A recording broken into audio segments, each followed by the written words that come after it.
Pensez-y une seconde, levez la main, tapez un message, lancez une balle. Ce sont des milliers de gestes qu'on fait chaque jour sans même y réfléchir. Mais si on découvrait que derrière chacun de ces gestes se cache une machinerie d'une complexité absolument dingue. Un véritable réseau à très haute vitesse qui connecte notre cerveau à nos doigts.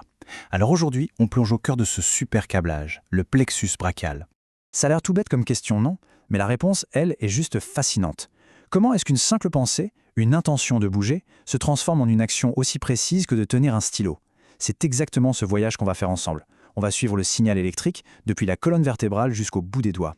Alors voilà notre programme pour cette exploration. On va d'abord définir ce qu'est ce réseau. Puis on décortiquera son anatomie, qui est assez complexe, vous allez voir. Ensuite, on regardera comment tout ça se traduit en action concrète, ce qui se passe quand il y a un grain de sable dans la machine. Et pour finir, comment on peut protéger cette installation qui est si vitale. Allez, c'est parti! Allez, première étape, c'est quoi au juste ce fameux plexus brachial? Plongeons directement dans le vif du sujet.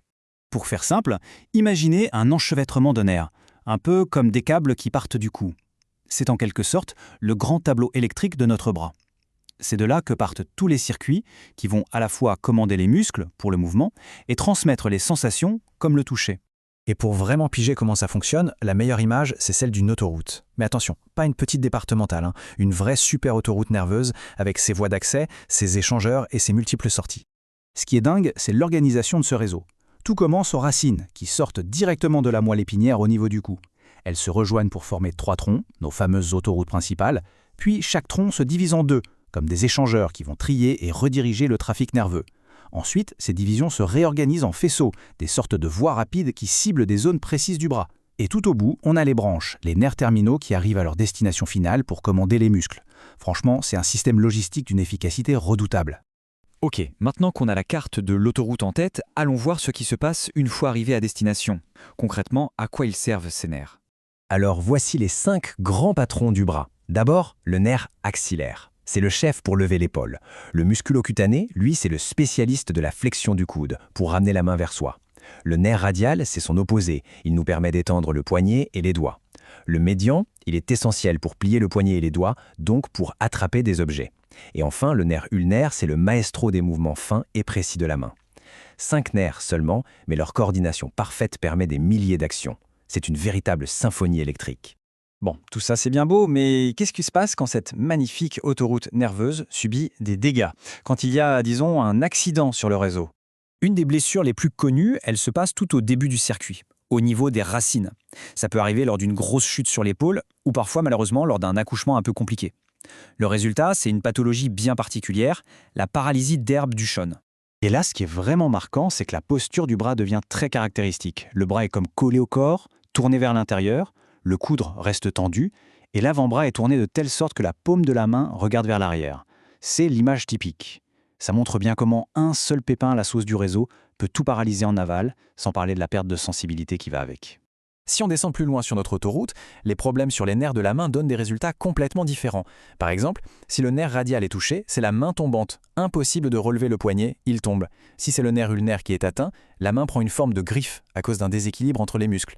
Chaque nerf a vraiment sa propre signature quand il est endommagé. Et les causes? Eh bien, elles peuvent être beaucoup plus banales qu'on l'imagine. Une simple injection mal placée dans le muscle de l'épaule ou un plâtre qui serre un peu trop le bras peuvent suffire à comprimer le nerf et à l'abîmer. C'est un beau rappel de la fragilité de tout ce système. Et le nerf médian, lui, quand il est touché, ça se traduit souvent par des douleurs, des fourmillements dans la paume de la main et les premiers doigts. Des actions aussi simples que de serrer le poing ou de tourner une poignée de porte deviennent alors très compliquées. Mais attention, les problèmes ne se limitent pas à la main.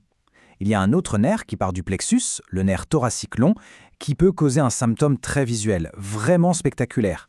La scapula aleta, ou en français, l'omoplate ailée. En fait, ce nerf commande un muscle super important, le dentelé antérieur, dont le rôle est de plaquer l'omoplate contre la cage thoracique.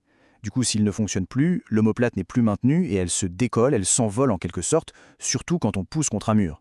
Le mouvement pour lever le bras sur le côté est alors très limité. C'est l'exemple parfait de comment un seul petit muscle hors service peut perturber toute la mécanique de l'épaule. Bon, on arrive à la dernière partie. Comment on fait pour que notre autoroute nerveuse reste bien fluide et sans embouteillage? Parce que le principal danger, c'est la compression. Eh bien, il existe ce qu'on appelle le syndrome du défilé thoracique. En gros, c'est quand tout le paquet de nerfs, et parfois même les vaisseaux sanguins juste à côté, se retrouvent complètement coincés dans un passage très étroit entre la clavicule, les côtes et les muscles. Les causes peuvent être très variées. Des muscles trop tendus, une petite côte en trop qu'on a depuis la naissance, ou même une mauvaise posture maintenue trop longtemps. Le résultat, des douleurs, des fourmillements, une sensation de faiblesse dans tout le bras. Et ce qui est intéressant, c'est que le stress ou un effort intense peuvent empirer les choses parce qu'ils augmentent la tension des muscles et resserrent encore plus le passage. C'est l'équivalent d'un énorme bouchon qui se forme aux heures de pointe sur l'autoroute. Pour conclure, ce plexus brachial, c'est vraiment un chef-d'œuvre d'ingénierie de la nature. Il nous donne la capacité de faire des mouvements d'une finesse et d'une puissance incroyables. Mais toute cette complexité le rend aussi vulnérable. C'est un câblage incroyablement sophistiqué, mais aussi très fragile. Et le comprendre, c'est déjà apprendre à le respecter et à en prendre soin. Alors, la prochaine fois qu'on lève la main pour dire bonjour ou qu'on attrape un objet, on pourra peut-être y penser une seconde. Pensez à ces racines nerveuses qui lancent le signal, au nerf radial qui permet d'étendre les doigts, ou au nerf ulnaire qui donne toute la précision à notre prise. Chaque petit geste du quotidien est en fait l'aboutissement d'un voyage incroyable sur cette autoroute nerveuse qu'on a tous en nous.